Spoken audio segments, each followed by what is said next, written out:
আজ তোমাদেরকে আমি দেখাবো আমার মামার বাড়ি পুরোটা ঘুরে ঘুরে। এই যে দেখো, এই যে রাস্তাটা দেখতে পাচ্ছ, এটা আগে মাটির রাস্তাই ছিল, আর এখন কাদা হওয়ার জন্য ইট বিছিয়ে দিয়েছে। এখানটায় পরে কিন্তু ঢালাই রাস্তা হবে, কারণ মামার গাড়িটা ঢোকে না, ওই জন্য ঢালাই রাস্তা হবে। আর পুরোটা সেখান থেকে এখান পর্যন্ত মামাদের পুরোটাই রাস্তা। আর গাছগুলো দেখতে পাচ্ছ, পুরো জঙ্গল হয়ে আছে। আর এইখানটায় একটা বাড়ি ছিল, এটা সেটা পঞ্চবটি বলে দুটো রুম ছিল, নিচে ওপরে দুটোই ছিল। কিন্তু অনেক বছর আগে একবার বন্যা হয়েছিল, সেই জন্য ওটা ভিতরা জল জমে যাওয়ার জন্য ভিতরা একটু নড়বড় হয়ে যায়, ওই জন্য মানে বাড়িটা ভেঙে দেওয়া হয়েছিল। আর এই যে দেখো, এই যে হলো আমার মামার বাড়ি। আমার এখানটায় জন্মও হয়েছে এবং আমি এখানটা ছোটোবেলা থেকে মানুষও হয়েছি। এখানে ছোটোবেলায় আমার অনেক স্মৃতি জমে আছে। এই যে দেখো,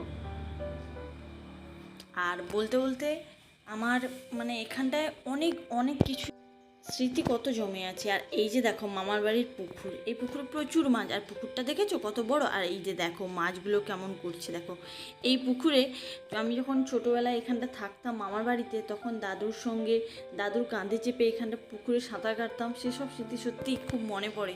আর এই যে দেখো পুকুরটা কত বড় দেখেছো, আর পুকুরের চারপাশে কত গাছ দেখেছো। এইভাবেই গাছপালা পুরো ভর্তি। আর পুকুরে সাঁতার কাটতে কার কার ভালো লাগে অবশ্যই আমাকে কমেন্ট করে জানাবে। আর পুকুরে কে কে স্নান করেছো।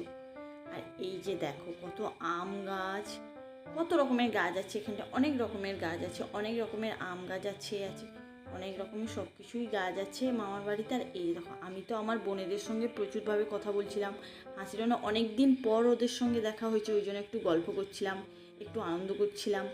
আর এই যে দেখো তন্নি দোলছিল, আর এই যে মাও চলে এসেছিলো।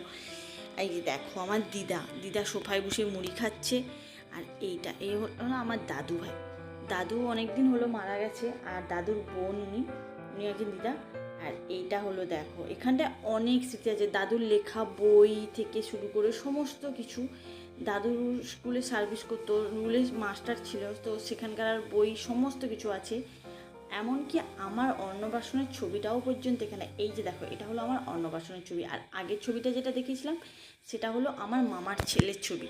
আর এটা হলো দাদুদের রুম, দাদু দিদার এখানটা শুতো, আমিও শুয়েছি এখানটায়, আমিও এখানটায় দুষ্টামি করেছি। আমার প্রচুর স্মৃতি এখানটায় আছে, মানে ছোটোবেলা থেকে এখানটাই সব কিছু। আমার দাদুর সঙ্গে খুব ভালো থাকতো, দাদু বেঁচে থাকলে আজ তোমাদেরকে দেখাতাম দাদু আমার কত ভালো ছিল। আর এইটা এই যে দেখো, এটা হলো এখানটা ডিনার টেবিল আছে, এখানটা সবাই খাওয়া দাওয়া করে। এটা আগে কিন্তু এরকম ছিল না, এখন এরকম হয়েছে। আর তোমাদেরকে চলো রান্নাঘরটা দেখো, মা তো ফ্রিজ থেকে দেখছে কী কী আছে ফ্রিজে। আর এই যে দেখো রান্নাঘরটা দেখো, এখানটাকে মাটির উনুন ছিল, সেখানটা মা মানে দিদা রান্না করতো। আর এই যে দেখো আমি তোমাদের দাদাভাইকে খাবার দেবো বলে নিয়ে যাচ্ছি, আর আমার মাসিমণি রান্না করছে সেটাই বলে আমি মাসিমণিকে বলছি তুমি তাকাও আমার ভিডিওতে তোমাকে একটু দেখাই। আর এই কথা বলতে বলতে এই যে দেখো আমি তোমাদেরকে ছাদে দেখাবো ছাদটা কেমন।